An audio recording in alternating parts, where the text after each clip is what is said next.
बिस्मिल्लाहिर्रहमानिर्रहीम। अस्सलामुअलैकुम। आप सबको CB channel chemistry by Bashir में खुश आमदेद।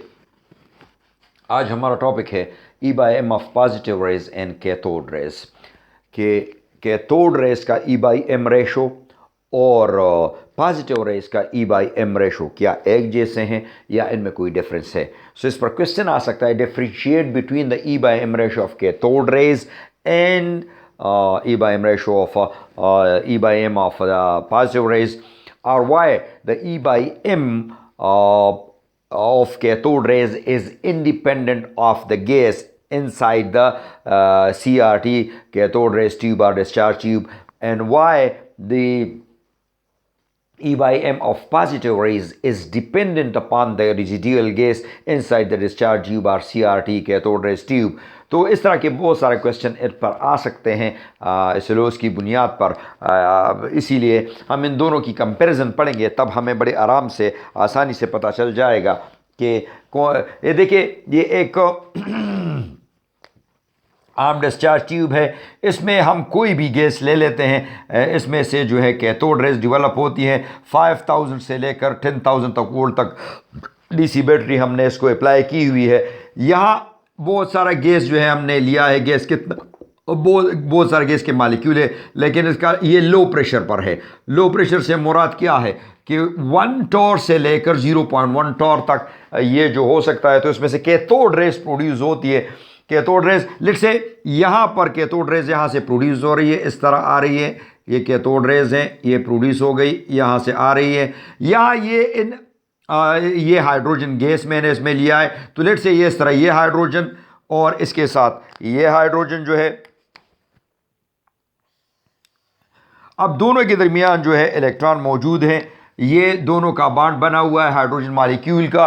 अब यहाँ से जब ये कैथोड रेज आती है, इनको हिट करती हैं, तो इसमें से इलेक्ट्रॉन जो है वो निकाल लेती हैं, और इलेक्ट्रॉन यहाँ इस कैथोड रेज के इलेक्ट्रॉन के साथ मिलकर एक बीम बना लेती है, एक जो है बंच ऑफ इलेक्ट्रॉन बना लेती है, और वो यहाँ आकर हिट करती हैं। यहाँ पर फ्लोरेसेंस स्क्रीन लगा हुआ है, ZNS लगा हुआ है, इससे हमें चमक मिलती है। और इससे ये रेज जो है ये रेज जो है ये कैथोड रेज कहलाती हैं। These are cathode rays. ये भी कैथोड रेज हैं। अच्छा जी, अब इस तरह है कि इस तरह सिर्फ ये मालिक्यूल जैसे ही इसमें जब ये इससे टकराती है तो ये इस तरह कन्वर्ट हो जाता है। ये पॉजिटिव में चला जाता है, ये पॉजिटिव इलेक्ट्रॉन निकल जाता है। इस तरह ये पॉजिटिव हो जाता है, ये पॉजिटिव में चला जाता है और इलेक्ट्रॉन इससे निकल जाती है। और यहाँ पर फिर जब ये इलेक्ट्रॉन इससे टकराते हैं इन पॉजिटिव के साथ, तो ये वापस जो है एटम में कन्वर्ट होते हैं, एटम वापस मॉलिक्यूल में कन्वर्ट होते हैं, और फिर ये दोबारा जो ये प्रोसेस चलता है। इस तरह इसमें से ल्यूमिनेंस क्रिएट होती है, इसमें से ग्लो क्रिएट होती है, और ये कैथोड रेज जा रहे थे। लेकिन इनका E बाई एम, ये E बाई एम जो है कितना होता है, E बाई एम ये मुझे पता है कि that is equal to charge जो है वो कितना है, 1.602 into 10 raise to power -19 coulomb. और मास कितना है, इलेक्ट्रॉन का मास मुझे मालूम है 9.1 into 10 raise to power -31 kg। तो इससे मेरे पास बनने वाला जो कैलकुलेशन के बाद जो है मेरे पास जो इसकी वैल्यू बनती है वो क्या बनती है, 1.76 into 10 raise to power 11 coulomb पर kg जो है ये मेरे पास इन कैथोड रेज की जो है ये मुझे मिलती है E by M ratio, E by M ratio of cathode rays. अब ये बात याद रख लें कि ये यहाँ मैंने हाइड्रोजन गैस लिया था, उससे इन कैथोड रेज ने इलेक्ट्रॉन निकाल दिए। अब अगर मैं यहाँ पर ऑक्सीजन गैस ले लूँ, यहाँ पर मैं नाइट्रोजन गैस ले लूँ, यहाँ पर मैं HCl वेपर्स ले लूँ, या HCl वेपर्स, या और कोई सोडियम के वेपर्स ले लूं, और इनमें से ये जो है कैथोड रेज पास करूं, इन सब में से कैथोड रेज इलेक्ट्रॉन निकालेंगे, और इन कैथोड रेज के साथ वो इलेक्ट्रॉन मिलकर एक बंच बनाएंगे, एक बीम बनाएंगे, एक रे बनाएंगे, और वो रेज यहां स्ट्राइक करेंगे, और वो रेज सारे के सारे इलेक्ट्रॉन पर मुश्तमिल होंगे। These rays are consisting of, ये रेज जो है ये तमाम के तमाम इन ऑल गैसेस से ये रेज निकलती है, and they are consisting of electrons. तो जब इलेक्ट्रॉन्स पर कंसिस्ट करती है तो हर इलेक्ट्रॉन की E/m रेशो यही होगी। तो अगर वो आप हाइड्रोजन गैस का लेते हैं, अगर वो नाइट्रोजन गैस का लेते हैं, कार्बन डाइऑक्साइड का लेते हैं, कोई भी गैस लेते हैं, उन सब का E/m 1.76 × 10⁻11 कूलम पर kg जो है होगा, क्योंकि सब में ऐसे इलेक्ट्रॉन निकलते हैं और सबका कैथोड रे जो है इलेक्ट्रॉन पर मुश्तमिल होता है, और उनका E/m यही आएगा। वेरी सिंपल, ये तो क्लियर हो गई बात। अब हम आते हैं यहां पर जो है आपके पास जो है पॉजिटिव रेज हैं। पॉजिटिव रेज में क्या होता है? पॉजिटिव रेज में अगर हम देख लेते हैं, देखिए यहां से वही जो 1 टार है, इसमें से गैस मौजूद है, गैस हमने लिया है, जो है कितना गैस लिया है, इसमें से तकरीबन 1 टार या 0.1 टार के बराबर ले गैस हमने लिया है। और वो गैस जो है जैसे ही यहाँ से रेज निकलती है, कैथोड रेज निकलती है, तो ये कैथोड रेज, ये कैथोड रेज, ये कैथोड रेज, तो जैसे ये निकलती है, लेट्स से मैं यहाँ पर हाइड्रोजन गैस लेता हूँ H2। अब हाइड्रोजन गैस क्या होता है? ये हाइड्रोजन गैस है, ये और इसके साथ ये हाइड्रोजन गैस ये हाइड्रोजन गैस है, दोनों का हाइड्रोजन गैस मालिक्यूल है, यहाँ पर इलेक्ट्रॉन है, यहाँ पर इलेक्ट्रॉन है। तो जब ये हाइड्रोजन के साथ ये रेज जाकर टकराती हैं, ये रेज आकर टकराती हैं इस तरह, ये रेज आकर इसके साथ टकराती हैं, इसके साथ आकर इस तरह टकराती हैं, तो इनमें से क्या ये इलेक्ट्रॉन्स निकाल लेती हैं, इलेक्ट्रॉन निकाल लेती हैं। और ये किस हालत में? ये जो है पॉजिटिव में कन्वर्ट हो जाता है, ये पॉजिटिव आयन हाइड्रोजन का हो जाता है, ये पॉजिटिव आयन हाइड्रोजन का बन जाता है, ये पॉजिटिव आयन हाइड्रोजन का बन जाता है, ये पॉजिटिव आयन हाइड्रोजन का बन जाता है, ये पॉजिटिव आयन हाइड्रोजन। इस तरह रेड जो एटम है ये भी हाइड्रोजन आयन में कन्वर्ट हो जाता है, ये पॉजिटिव में कन्वर्ट हो जाता है, ये पॉजिटिव में कन्वर्ट हो जाता है, ये पॉजिटिव में कन्वर्ट हो जाता है, ये पॉजिटिव में कन्वर्ट हो जाता है, और ये सारे इस तरफ आना शुरू हो जाते हैं, वापस इस तरफ। और ये सारे जब वापस आते हैं तो इन सुराहों की मदद से, इन होल्स की मदद से, ये इस लुमिनस स्क्रीन पर, यहाँ पर जो है हमने जिंक सल्फाइड लगाया था, यहाँ पर जो है ये टकरा जाती हैं, यहाँ पर ये टकरा जाती है, और यहाँ से हमें पता चल जाता है कि फैंट रेडिएशन, पॉजिटिव रेज जो है वो भी प्रोड्यूस हो रही है। इनका E/m क्या होगा? अब इनका E/m जो है वो क्या होगा? लेट्स से हम फाइंड आउट हाइड्रोजन के लिए H+ के लिए हम E/m निकालते हैं। कैसे निकालेंगे? देखिए हाइड्रोजन का हाइड्रोजन है, ये हाइड्रोजन, इसमें एक इलेक्ट्रॉन है। अब जब ये क्या हो जाता है? आयोनाइज हो जाता है, इसमें से इलेक्ट्रॉन निकल जाता है, तो ये प्रोटॉन, इसमें से एक प्रोटॉन रह जाता है और पॉजिटिव चार्ज। तो लिटरली ये H+ आयन जो है, H+ ion is literally a proton, ये प्रोटॉन है। तो जब हाइड्रोजन गैस आप ले लेते हैं उसमें सारे के सारे प्रोटॉन में कन्वर्ट हो जाते हैं। पॉजिटिव आयन, H+ आयन, सारे के सारे प्रोटॉन है, तो इनको प्रोटॉन रेज भी कहा जाता है, इसको प्रोटॉन बीम भी कहा जाता है, इसको जो है पॉजिटिव रेज भी कहा जाता है। और ये पॉजिटिव रेज इस तरह जब ये हाइड्रोजन गैस आप लेते हैं तो इस केस में इसमें एक प्रोटॉन है, चार्ज वही है, चार्ज जो ऑलरेडी मैं ले चुका हूं, जो इससे यहां पर मैं ले चुका हूं, ये वाला चार्ज ये यहां पर भी मैं लूंगा 1.602 × 10⁻⁻19 कूलम, और डिवाइडेड बाय, अब इसका जो प्रोटॉन का मास है वो मुझे पता है। जिस तरह यहां मैंने इलेक्ट्रॉन का मास लिया था, यहां पर मैं प्रोटॉन का मास लूंगा। तो प्रोटॉन का मास क्या है? वो है 1.673 × 10⁻⁻27 kg।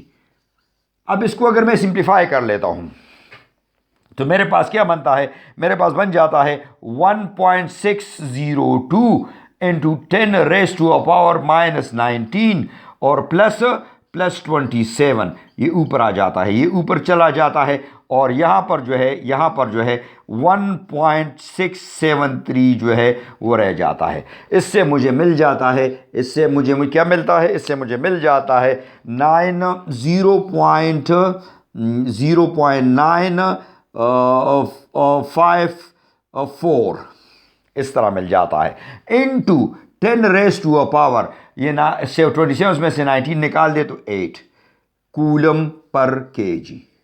ये भी कूलम पर केजी हो गया। या मैं इस तरह लिख सकता हूं कि that is 9.54 into 10⁻⁷ coulomb per KG. ये मेरे पास क्या आ गया? ये मेरे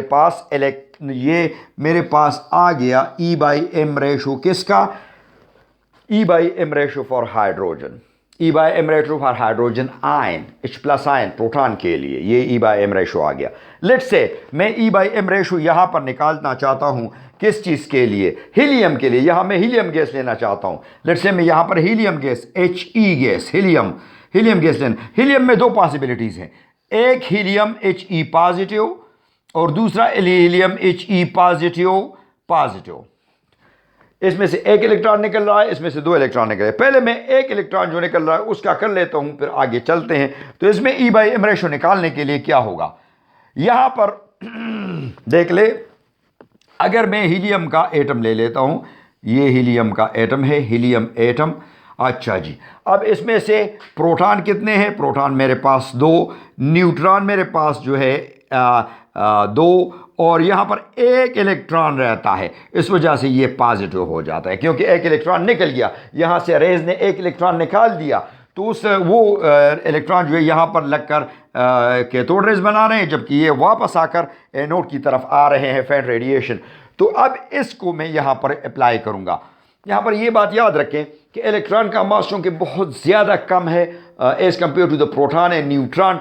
एक जो प्रोटॉन है वो 1836 इलेक्ट्रॉन के बराबर है। तो यहाँ पर मैं जस्ट फॉर सिंप्लीफिकेशन इसका जो मास है इलेक्ट्रॉन को वो मैं इग्नोर कर लेता हूँ। मैं सिर्फ मास प्रोटॉन और न्यूट्रॉन का लूँगा। तो ये देख लिए, E/m is equal to charge 1.602 into 10⁻⁻⁻19 coulomb, और डिवाइडेड बाय 2 प्रोटॉन 2 न्यूट्रॉन, और इनका मास भी तकरीबन दोनों का सेम है, 1.673 इंटू 10⁻27 माइनस kg।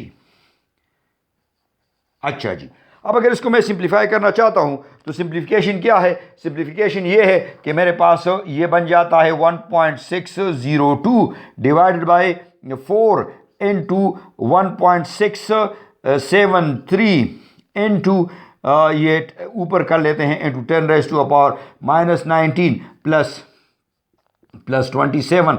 तो इससे मेरे पास बन जाता है, इससे जो रिज़ल्ट मेरे पास आता है रिज़ल्ट जो है वो है तकरीबन मेरे पास इसका रिज़ल्ट बनेगा ये देखिए, यहाँ अगर इससे मैं डिवाइड कर लेता हूँ तो रिज़ल्ट मेरे पास जो है वो बन जाता है। तो यहाँ इसका रिज़ल्ट मेरे पास बनेगा ये देखिए, इससे अगर मैं इसको डिवाइड कर लूँ फिर इससे डिवाइड कर लूँ तो ये मेरे पास बन जाएगा 0.24 इंटू 10⁻8 कूलम पर kg, या फिर मेरे पास बन जाएगा 2.4 इंटू 10⁻7 कूलम पर kg। ये मेरे पास E/m रेशो आ गया किस चीज़ का? हीलियम का, जब इस पर एक पॉजिटिव आयन हो, हीलियम का एक। तो अब देख ले, ये अलग ये अलग। अब अगर मैं हीलियम डबल पॉजिटिव के लिए निकाल लेता हूं तो इस पर चार्ज इस तरह होंगे। देखिए ये अगर मैं इसके लिए निकालता हूं तो इसके लिए मुझे देखिए, मैं इसमें इस तरह कर लेता हूं कि हीलियम के लिए मैं यहां से इसको ये देख ले, यहां से अगर मैं इसको निकाल लेता हूं,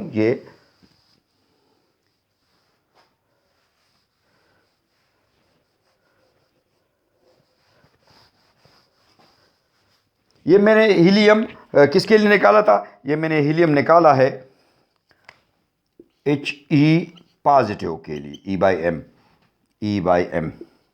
अब मैं निकालता हूं हीलियम पॉजिटिव। जब यहाँ से हीलियम मैं ले लेता हूँ, इसमें से हीलियम गैस ली है और इसमें से ये कैथोड रेज जो है ये इससे दोनों इलेक्ट्रॉन निकाल लेती हैं और इसको डबल पॉजिटिव चार्ज में कन्वर्ट कर लेती हैं। तो it comes out to be alpha particle. Alpha particle बन जाता है, जिसमें से सिर्फ 2 प्रोटॉन, इसमें से फिर ये इलेक्ट्रॉन नहीं होगा, ये इस तरह हो जाएगा और इसमें से 2 प्रोटॉन और इस पर डबल पार्टिकल चार्ज हो जाएगा, तो ये अल्फा पार्टिकल बन जाएगा। अब इसके लिए क्या है, इसके लिए मेरे पास ये है E/m। देख ले, अगर E/m में इस तरह कर लेता हूं कि मास जो है, चूंकि यहां पर 2 पॉजिटिव चार्जेस हैं, तो 2 multiplied by 1.602 into 10 raised to power minus 19 coulomb और divided by what? Divided by दो प्रोटॉन है, 2 न्यूट्रॉन है, 2 multiplied by 2 into 10 raised to power minus 27 coulomb kg। अच्छा जी, अब अगर आप इससे कैलकुलेट कर लेते हैं तो इससे कैलकुलेशन मेरे पास आसान हो जाती है, 2 के साथ कैंसिल हो जाता है, और जब इसको मैं इंटू 10 यहाँ पर kg, और ये इस तरह है, ये अगर आप इस तरह लिख लें 1.673 इंटू 10⁻⁻27 kg। अच्छा जी, तो ये मेरे पास इसका डबल आएगा। क्यों? क्योंकि 2 कैंसिल हो गया यहाँ नीचे से उसके साथ, तो उसका रिजल्ट मेरे पास ये जो चीज़ है ये 4 के बजाय 2 से डिवाइड हो जाएगा, तो इसका रिजल्ट डबल आ जाएगा। तो मेरे पास ये हो जाएगा 4.8 इंटू 10⁻⁻7 kg। यहाँ पर ये भी 7 है, तो 10⁻7 kg कूलम पर kg, सॉरी कूलम पर kg। ये मेरे पास इसकी वैल्यू आ गई। किसकी वैल्यू? ये मेरे पास जो है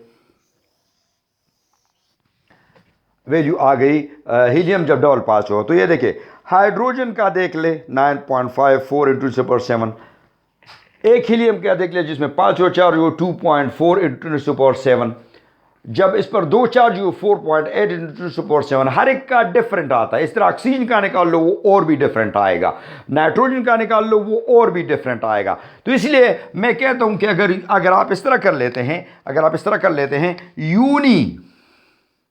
यूनी पॉजिटिव चार्ज पार्टिकल्स जो है वो आप ले लेते हैं, गैस पार्टिकल्स आप ले लेते हैं, उसमें सबसे ज़्यादा जो हाईएस्ट है वो है hydrogen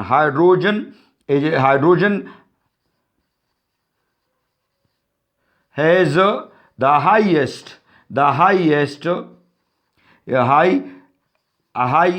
highest E/m ratio.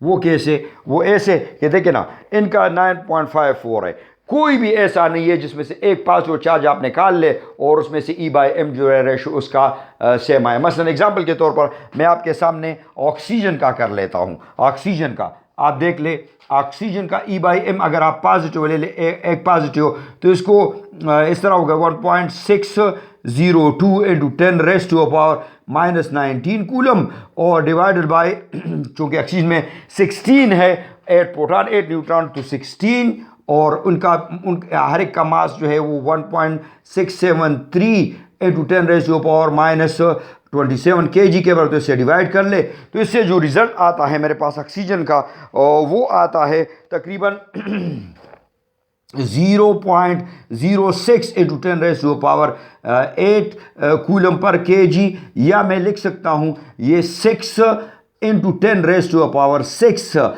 Coulomb पर kg। तो ये देख ले, ये भी कम है उससे। सबसे ज़्यादा E/m रेशो जो है वो किसका है? वो तो एक दो बातें इससे साबित हो गई कि आप जो भी रेजिडुअल गैस लेते हैं उस रेजिडुअल गैस में E/m ratio of positive raise हमेशा डिफरेंट होगी। वो किस चीज़ पर डिपेंड करती है? डिपेंड करती है कि कितना मास है उस पार्टिकल का, आयन का, उस पर सिंगल चार्ज है, उस पर डबल चार्ज है, उस पर ट्रिपल चार्ज है, उन सब पर यह डिपेंड करती है। तो E/m ratio is changing all the time. हर वक्त E/m ratio for positive rays is changing all the time, ये हर वक्त चेंज होती रहती है, जबकि E/m for the cathode rays जो है वो हमेशा कांस्टेंट रहती है। दोनों का मैंने आपके सामने कंपैरिजन कर दिया। मुझे यकीन है कि इंशाल्लाह आपको ये समझ आ गई होगी ये बात, और ये जो टॉपिक मैंने किया ये आपको क्लियर हो चुकी होगी। कोई भी क्वेश्चन हो आप मुझसे जो है मैसेज में पूछ सकते हैं, इंशाल्लाह मैं लाजमी जवाब दूंगा। अगली वीडियो तक के लिए अपना बहुत ख्याल रखिए। अगली वीडियो के लिए मुझे इजाज़त दीजिए। अल्लाह हाफ़िज़।